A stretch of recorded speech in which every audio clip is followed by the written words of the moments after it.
en su artículo de 2004, que me parece, entre numerosa producción que tiene sobre el tema, excepcional. Allí nos explica de las 5 formas en que se viene expresando la rivalidad intercapitalista actual, es decir, la disputa hegemónica. Estas diferencias empíricas y de dirección, también citando a Álvarez Béjar, se convierten en diferencias valorativas, con discursos y con prácticas ideológicas que tienden a beneficiar un polo en detrimento de otro. Quisiera también destacar que estas relaciones de intercambio a las que nos estamos refiriendo no son simétricas, ni pueden serlo, bajo el principio del capitalismo. En otros órdenes económicos sí. Entonces, como capital, la libertad de algunas circulaciones contrasta con las continuas interrupciones, con la inseguridad, mayor inseguridad de otras circulaciones y de las distintas eficiencias con las que se emiten o reciben los objetos. Motivos y temas de otros intercambios que, sin embargo, son inseparables. O sea, DHL no solo manda mensajería, paquetería, ¿sí? Corre junto con él un complejo sistema satelital de seguimiento y control de los embarques que permite saber en qué etapa de esa circulación se encuentra cada cosa. Y los bancos hacen lo mismo. Los inversionistas de bienes inmobiliarios también. O sea, junto con los objetos hay símbolos, hay informaciones, hay decisiones, hay pronósticos, hay anhelos, hay esperanzas. Todo esto corre junto. Quiero destacar que la libre circulación, ya empezando a verla de esta manera más intersubjetiva, tiene una visibilidad forzosa porque transita por las mismas vías, pero sus contenidos quedan vacíos de evidencia o son velados, enmascaradas las circulaciones con el resto de lo circulante. Se quedan sin historia, sin origen, sin punto de partida, sin punto de llegada. Lo que se mueve en la libre circulación de mercancías solo existe para ser consumido y desde el momento de su compra-venta. Ahí podríamos decir es igual que el resto de las circulaciones no tan libres. Sin embargo, su interioridad solo existe para el consumo ajeno, borrándose su proceso de producción. Y aquí sí, las circulaciones libres son muy especiales, no se notan. Pueden ir a la par, pueden montarse en otros procesos circulantes, pueden ser únicos procesos circulantes ocupando el espacio de una supercarretera del Internet. La libre circulación de mercancías, aunque agregue valor a estas mercancías mientras transitan, deja de tener valor en sí misma a imagen y semejanza del capital que las gestiona. Con esto se nos amplía de pronto el panorama para poder entender cómo efectivamente las circulaciones nos están reflejando asimetrías y asimetrías en las relaciones de poder. El que recibe el paquete no es igual que quien lo emite, está en posiciones distintas del ciclo económico. Y si tiene control sobre la recepción o sobre el envío, está en posiciones sociales distintas de poder. Entonces, el poder mover de un lugar a otro las cosas es una fuente de poder en la medida que no disponemos de todo lo que necesitamos al mismo tiempo y junto cuando lo queremos, ¿no? Entonces, las circulaciones se han vuelto un motivo práctico de cualquier economía y especialmente en el capitalismo se ha vuelto un motivo de negocio especial y de fuente de poder especial. Por eso, el interés de su control. Y de allí, de las asimetrías, en el sentido de que no es lo mismo enviar de México a Estados Unidos, que exportamos bastante, que recibir importaciones que ellos nos exportan hacia acá. ¿Por qué es diferente? En términos de costos y de tiempos, y también en términos de lo que transita. Por México discurre enorme cantidad de mercancía barata de origen oriental, asiático, que no es consumido en el país, simplemente pasa. También hay turismo de granos, también hay otras clases de turismo que utilizan de nuestro territorio nacional con finalidades netamente extranjeras, norteamericanas, estadounidenses. Entonces somos, como vamos a verlo aquí, un puente terrestre. Déjenme poner a tono con él. Entonces, de estas asimetrías salen con evidencia esta segunda manera de ver cómo la libre circulación de mercancías genera contradicciones al seno de la fuente de poder que pone en movimiento esa circulación. Contradicciones de la estructura económica que están presentes especialmente en sus efectos prácticos y valorativos que atraviesan por completo a las sociedades de Norteamérica y que distorsionan las relaciones que en ellas tienen lugar. Las consecuencias son notables porque escapan de la voluntad de los agentes, afectando a todo el mundo social. Aunque no vayamos a consumir las armas del ejército mexicano, lo que nos envían nos afecta a todos.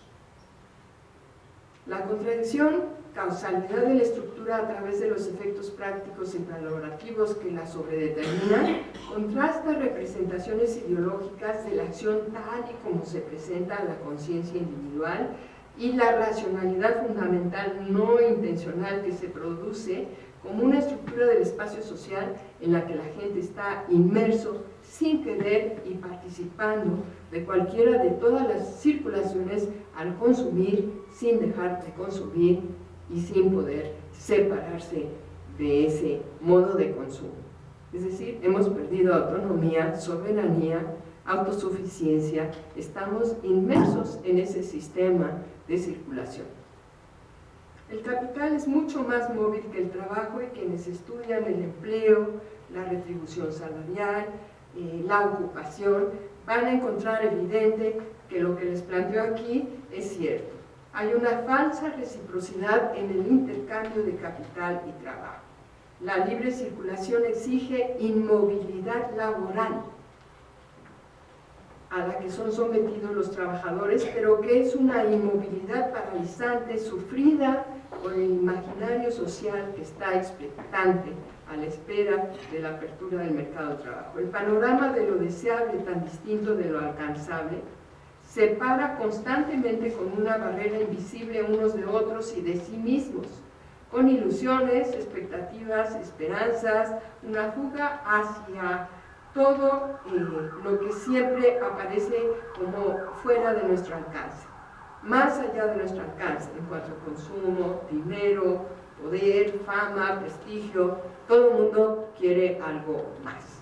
Entonces las circulaciones se encargan de producir este sentido de espectáculo que desenmascara de manera intersticial y momentánea la situación alienada, autoalienante, de cualquier relación social en la que nos encontramos participando como agentes económicos, productores, consumidores de las circulaciones. La libertad de circular es la del capital. Tome la forma de mercancías, tome el cuerpo de los andantes en la ciudad, es una libertad que el capital requiere.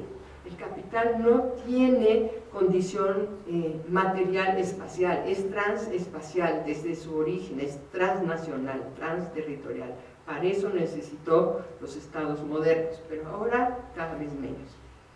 Quiero decirles que entonces las circulaciones pueden ser apreciadas como fuerzas que sirven a la integración de bloques económicos de estados fuertes, no colonializados como los nuestros en América Latina.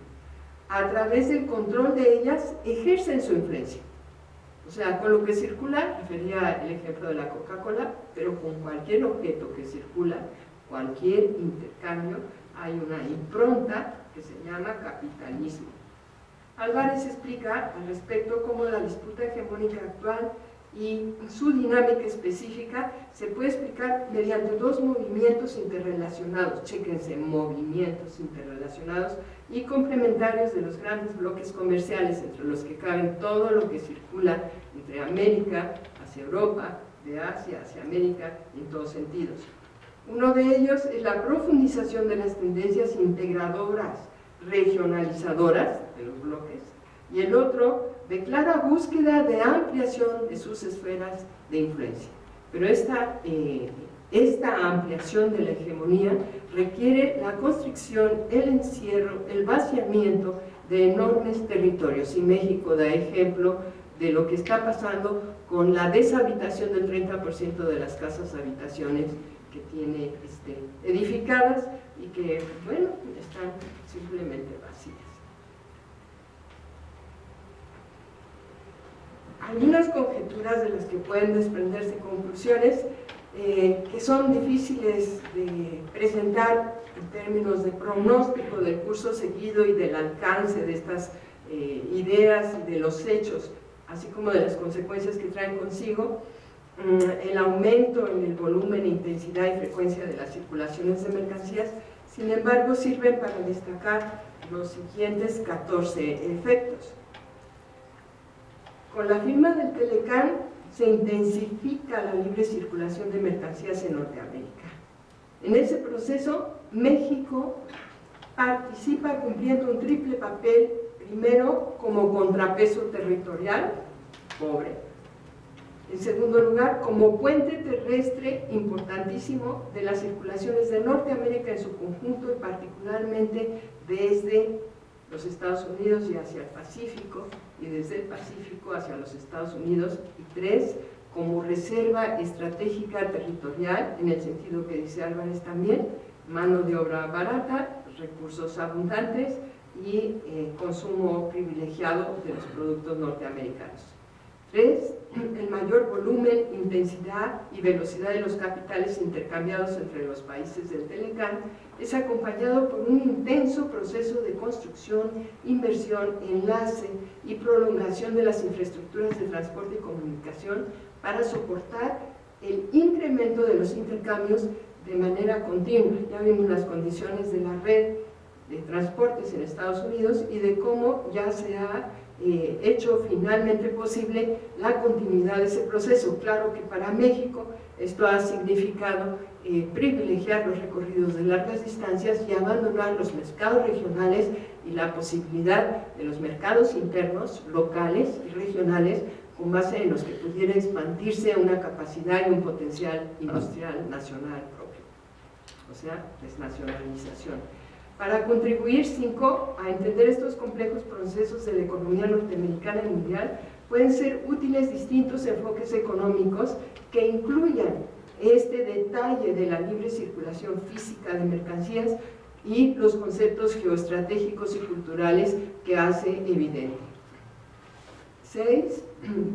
Sigue en marcha un intenso proceso de integración entre México, Estados Unidos y Canadá, que ya había empezado antes del Telecán, quizá 20 años o más antes, proyectándose como un modelo continental de aprovechamiento de recursos, mano de obra y mercados. Aunque el proyecto de las Américas de los Estados Unidos ha quedado como silenciado y puesto en segundo lugar, la voracidad del capital norteamericano no tiene límite, su zona de reserva natural es el resto del continente.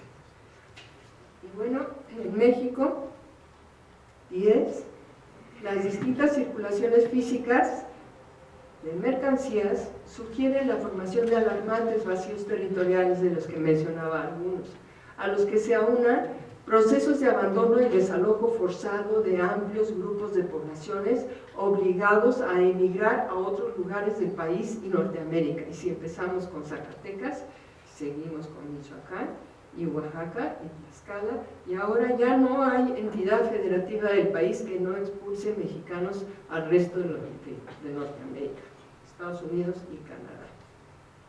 Con el Telecán han aumentado las contradicciones y asimetrías de las que se partió, me refiero a México, aumentando la violencia y la inseguridad que tanto limitan las posibilidades de su desarrollo, porque estas infraestructuras, vías y vehículos, las condiciones de circulación son aprovechadas para diferentes propósitos. Hablamos de asimetrías y hablamos de condiciones de poder.